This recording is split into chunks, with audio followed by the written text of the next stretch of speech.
Welcome, welcome, welcome. I am so glad that you are at the Bull Nation Live podcast. I am Jillian, and I'm your host. And I am here for real, rich, dynamic, fun, inspiring conversation. So I really hope that you all brought your talk on today. I've changed obviously the venue to be on um, on Zoom, so that hopefully we can have some really fun and interesting conversations as we move forward. I just kind of wanted to have like more ability, and everyone knows Zoom, so just an ability for everyone to really be able to talk, share whatever they would like to do. So essentially what I would kind of like to do to just start off with, as you know, this podcast is called Go to Your Room. And I just feel like there can be so much that we can talk about around this, and I hope you get as much out of it as I do too. But I kind of wanted to just share my screen for a minute and kind of take you behind the scenes to Live Fiercely Bold and the course that I offer. And the reason why I say that is because this topic, Go to Your Room, really speaks to the part of the course, or the lesson of the course, that's called childhood influences. So I felt like it might be kind of fun for you guys to kind of just see what the backside of the course is, what it looks like, what I offer, and really some of the inspiration for this topic came from discussions in this session. So I'm just going to share my screen real quick here and take you behind the scenes. And I just kind of wanted to show you here. This is the course right here. And this is lesson 1, which is childhood influences. And we have a really great little, there's a video of me. I'm giving a lot of descriptive around what this lesson is. And it is really what it says here. Who were your childhood influences or influencers? And that's kind of why I just wanted to bring this, because I think that is some of what we might be discussing today, is just really, some of what we experienced as a child, and then also, transform that as an adult. So here's the course. It's really fun. You just go down here and you click your lesson. I just kind of wanted to show you just how how beautifully illustrated the course is. Once you download your PDF, this is all written for this particular lesson, and there's just all kinds of help that you can fill in. This is all fillable. I also give you a Word document if you're more of someone that wants to write. So there's just all kinds of rich information in this lesson. And you can see now we're just now getting into Module 1, Childhood Influences. So I just kind of wanted to give you an idea. Here's your lesson, and here's all the writing that you'll be doing throughout this lesson. It's a lot of writing. It's a lot of reflection. It's just a lot of inner work. And I just kind of wanted to show you guys how beautiful this workbook is, and you would have one for each of your lessons. But anyway, that's the backside, your sneak peek into the Your Life, Your Purpose course. And of course, this lesson, Childhood Influences, was lesson 1.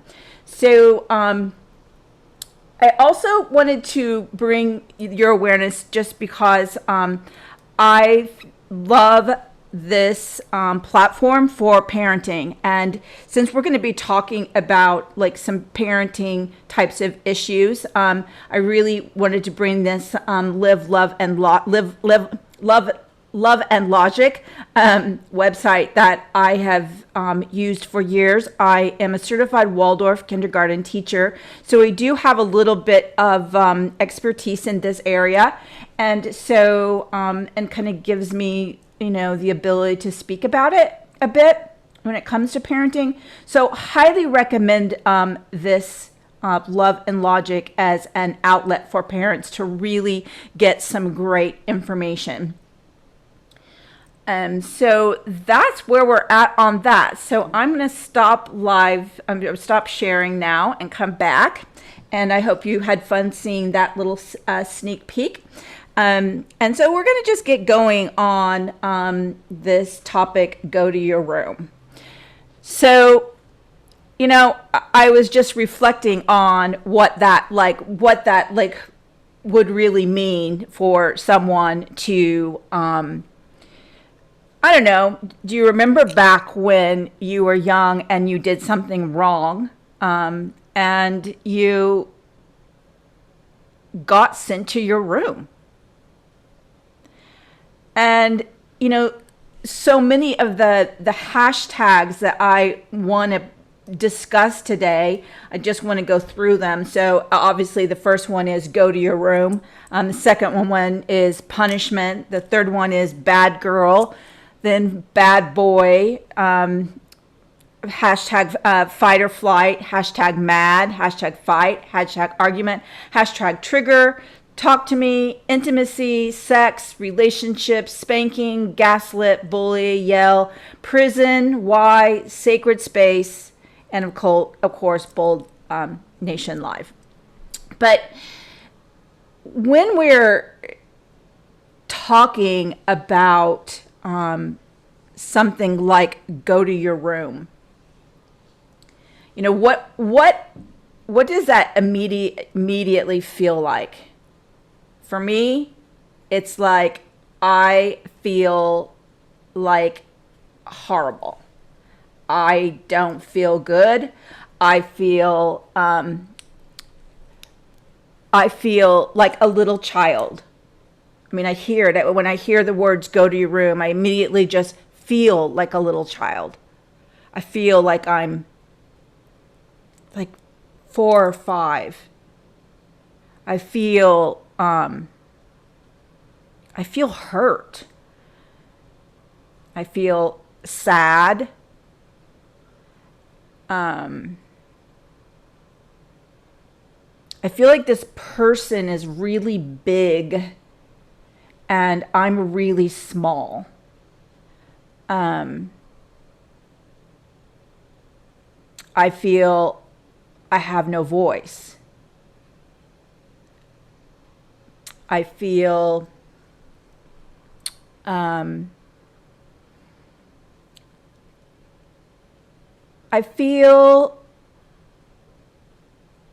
I guess ashamed, because essentially I was told I did something wrong. So I feel ashamed for that, because none of us want to do obviously anything wrong, especially when we're little. I think being wrong or doing something wrong is sometimes like really misunderstood. So those are some of the feelings that I have.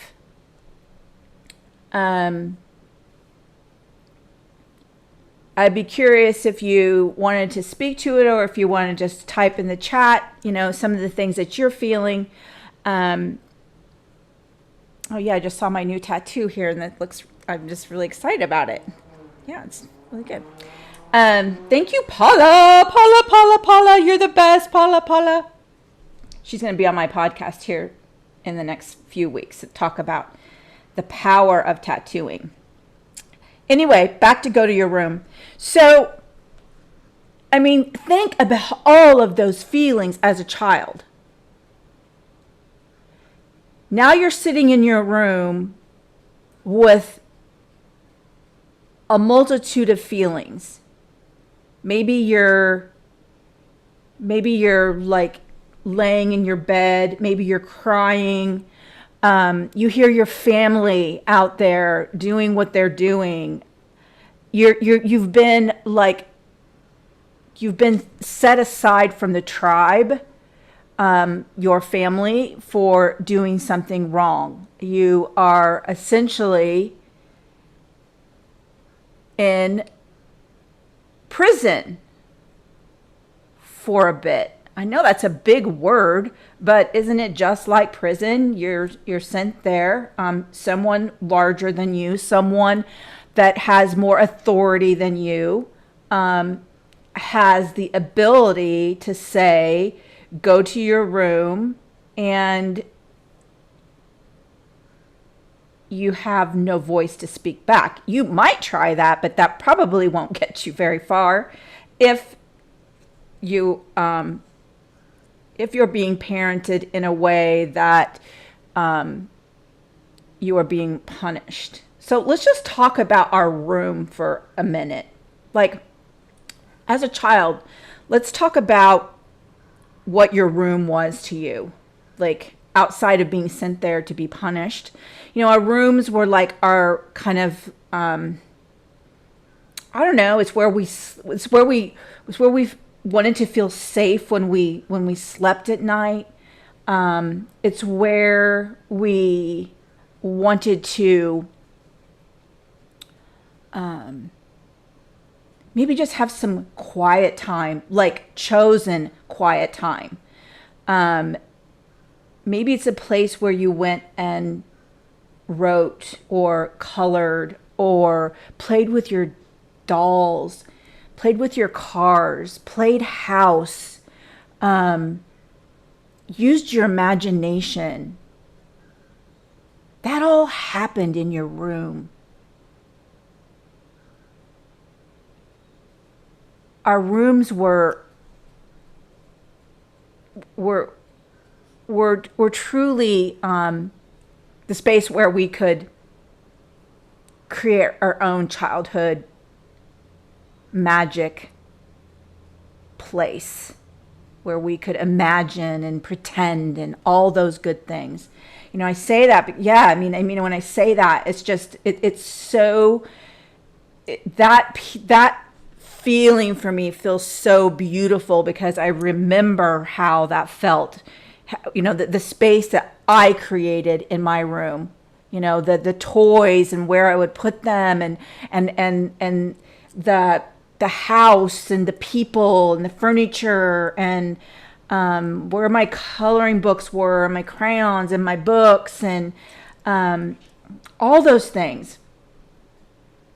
So when you hear something like, go to your room, all of a sudden your room becomes this like scary place. A place that all that magic, and for those moments, everything you've built in your sacred space is kind of gone when you're laying there in like panic or fear, or let's put another layer, let's just stick another layer right on top of that. Maybe you're a parent that or had a parent that also spanks. All right, so now you put this third layer of terror, or this second, or however many layers of terror, waiting for this really big person, like a giant, to come thundering through the door with whatever they spank with their hand or whatever else. So now you're laying there waiting for this moment to happen. So double punishment, go to your room, then waiting for this spanking, because that's oftentimes where it seems to happen. So you've got that layer. So let's picture that for a minute, right? This big blundering person that's 4 or 5 times your size comes blundering through the door, mad, maybe even raging. I mean, I've yet to see like a happy person that wants to get their spank on. I mean, I don't know. I don't think that happens. If you've seen someone, or you have another thought about that, then certainly bring it, and interrupt me at any time. Like, just bring on the conversation, because I'm just going to talk till somebody else talks, and that's just how it's going to be. So yeah, I mean, think about this huge blundering person coming through the door, having whatever they have in their hand. They're 5 times your size. Their voice is big. They're mad. They're rageful. They're angry. And now they want to start hitting you. So let's just call it what it is, right? You can call it spank. I don't care. But it is hitting. So now there's someone like physically hitting, hurting you for this thing that you did. That's kind of like a really like, I don't know. I hope this picture that I'm painting speaks to anyone that really thinks that spanking has a good end result. I'm not going to debate that, because I know there's a lot of feelings around those that want to defend spanking and all this stuff. That's fine. You can defend spanking if that's what you feel. I have just yet to see where what I just described would ever be a good learning experience for a wrong you did.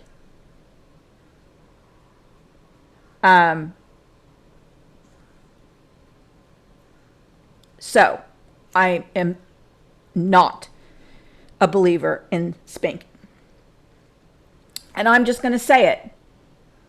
It's lazy freaking parenting. If that's the best you can do, then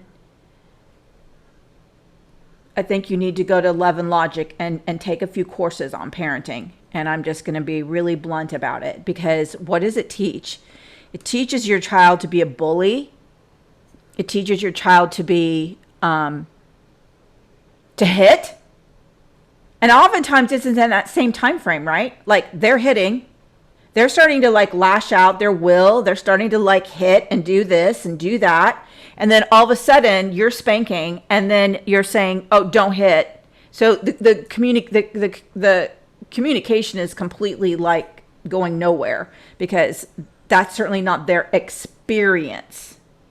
So, and now they're imitating you. So like now they're beginning to, the child between,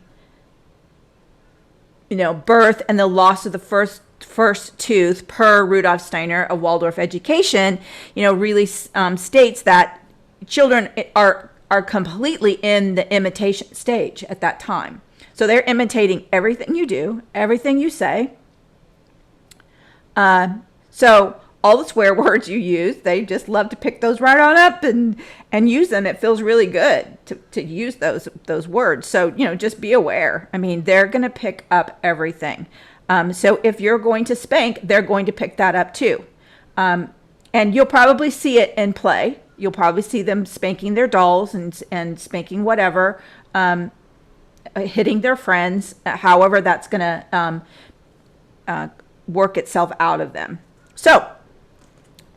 So here we've painted the picture where, we've got a big person, they're looming over a child, and they're just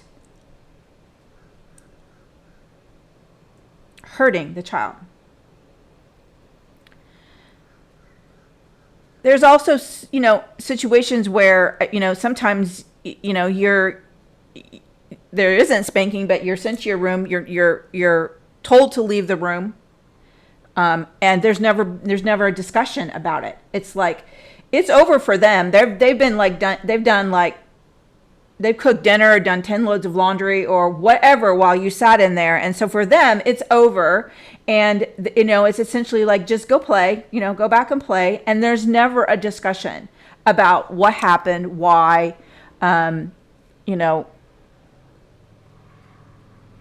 wouldn't the picture look so much better to just sit down and maybe go to the room together and have a discussion about what happened? And then there's lots of tools on Love and Logic that you can learn to do in those discussions. I'm not going to go into all that, but there's just so much rich information out there that you can really do to make that experience of learning and teaching a child what's right and what's wrong the right way. So I go into that to so much detail because, it's like this, right? All of that happened as a child, right? And what I said is that, essentially like no discussion happened about that. So, you just went through those scenarios probably over and over and over again. And as you got older, going to your room didn't apply so much. And that methodology changed, and it probably became things like, grounding or other things that happen with an adult child. So now we're moving ourselves into our adult experience. So essentially all that go to your room, big person, all that, scary. Anyone that uses a booming voice, unless it's danger, it's gaslighting if you're like just using a booming voice because you can and because you have the authority to do so. It is essentially, let's just leave it at that, right? It's a bully tactic because they essentially will,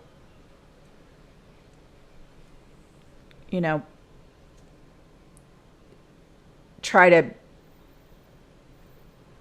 think that you might, talk back or try to argue with that idea of you're going to your room. So I'm writing. This is why on this flip side of this, I find this other piece of it so exciting, because I feel like through this childhood influences course, another course is birthing out of me, and it's called How Old Are You?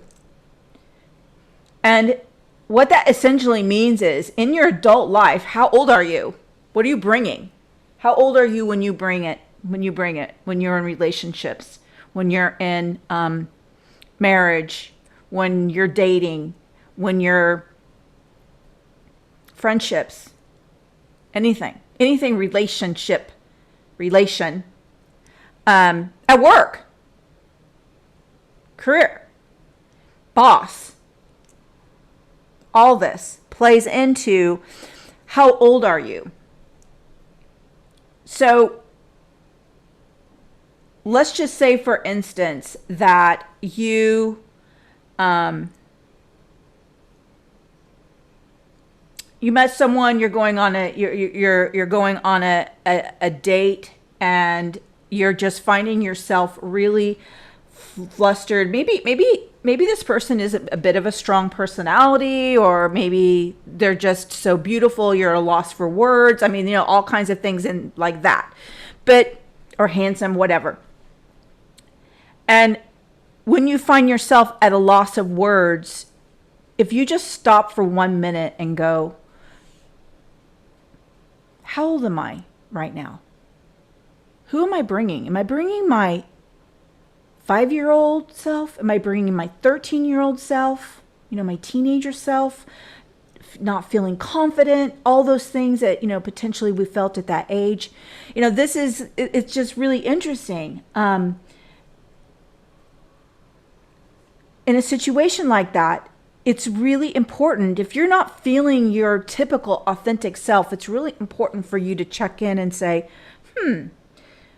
maybe there's even just a word that they use that was a trigger that brought you back to 5 years old, 7 years old, 13 years old, 18 years old. I don't know, whatever year old. But I think it's just important to be so self-aware that these childhood influences really come out and really present themselves, and we can really present like that 7-year-old and not even know it. So that kind of just won't work, right? And what if you're in an argument, like with your husband or wife? You're having an argument, and one person is being a little bit more bullyish than probably what should be happening, or trying to persuade you or dissuade you, or whatever is happening. How does that trigger that little girl or boy that was sent to the room, right? Now we've got someone, that is angry at us, potentially saying we did something wrong in their opinion. What does that little girl or boy want to do? How do they feel? Who are they bringing in that moment? Are they bringing that kicking and screaming little girl or boy that's like waiting for the spanking, like completely terrorized, waiting for that? Again, how old are you? And then we bring another really interesting layer into this, and this is the layers of, like, let's say, intimacy, sex, all of that. I mean, I know for me, sometimes when I'm really triggered by some bullish behavior, or someone that really does their best to try to guilt me, or so on and so forth, I find myself oftentimes like fetal position in my bed, like covers over my head. I never want to come out. Like, essentially, I am that little girl, cover over my head. I don't want to come out. I don't want to face the big person. I don't want to face the anger. I've got my comfy comforter wrapped all around me. I mean, that is a visual, right? Back to go to your room. So let's just talk about what I was just saying about intimacy and relationship and sex. So let's talk about the idea of someone really going through an experience like that, an argument, and you might literally like flail yourself into your room just to get away, just to have a moment, like, I need space, and they're not giving you space. You have to go somewhere, and maybe your go-to place is your room, because that is your sanctuary. So then maybe a day later, or hours later, or an hour later, I don't know, there's been some kind of makeup, or I'm sorry, or won't happen again, that kind of thing. And then there might be a little, I don't know, intimate conversation, which leads to more intimacy, which then all of a sudden, here we're looking at this bed that has now been my my rescue, and now I'm supposed to feel sexual, intimate, open after I just closed myself into a ball. So how do these go to your room triggers, serve you as an adult? Are we aware they're happening? Who do you become in that sexual moment? Who do you become? Like, are you now back to that, like, 5-year-old? Well, that's a weird thought, but I know it happens. Like, you are just feeling afraid. You're not open. Your body is closed down. And then that brings up a whole nother, like, set of, like, guiltings. And the guiltings just go on and on and on and spiral through those guilting experiences.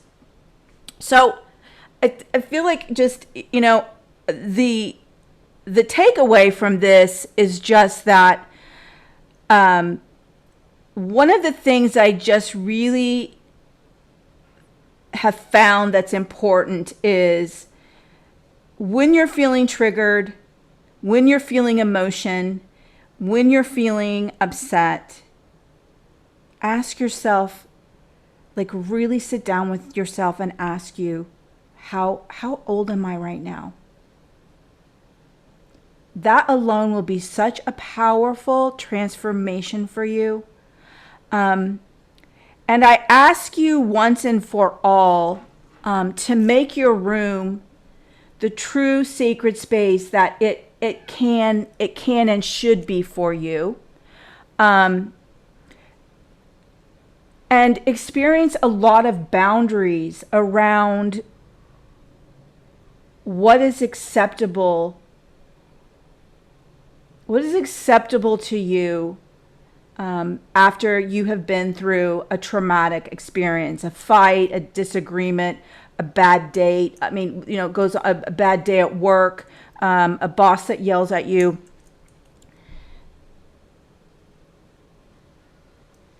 Set boundaries around whomever is the opponent as to what is acceptable for the time frame you need, what you need, what needs to happen to make that space, if it's a shared bedroom, what needs to happen to that shared space to make it sacred again?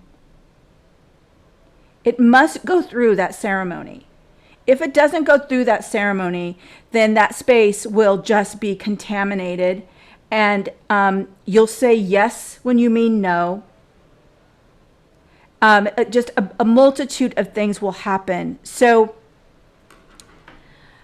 I hope you've been able to see why this topic, go to your room, is so powerful. I hope that at the end of the day, if there are parents listening to this, that you make other choices, take the time to learn about what your options are in disciplining, what your options are in working with children as they grow up. I have one little tidbit that I'll just throw out there in closing, and that's that because I've given some ideas for the adults in this situation. But as a parent, I have used what's called the kindness bench or the kindness place. And I just encourage you, when your child is acting out or your child is upset, that maybe you have a blanket with you all the time that you can always carry in your purse, or it's in the car, or it's somewhere close to you. And when your child's having a tantrum, or your child's upset, or your child's angry, or your child's lashing out at another child, if you can pull out that kindness blanket, kindness, whatever it is, maybe have a kindness place in your home, like a kindness bench in your home, or a kindness chair or something like that. But when you're out and about, a blanket works really well, very lightweight blanket, or even like a lightweight silk square that's really lightweight. You can you could really bundle that up in your purse. But it is amazing. It is a place where you can just have your child sit with you. Let's go to the kindness bench and let's talk about, where is your kindness? Is your kindness under that rock? Is your kindness? Yeah, they're like, yeah. And your kindness is gone. And they begin to understand that, is it coming back? Is your kindness back? And through that discussion, you'll see the magic they experience will dispel the everything else that's happening. And it really teaches them, because, when that is happening, they truly have lost their kindness. So I just give you that as something that works really well as a parent.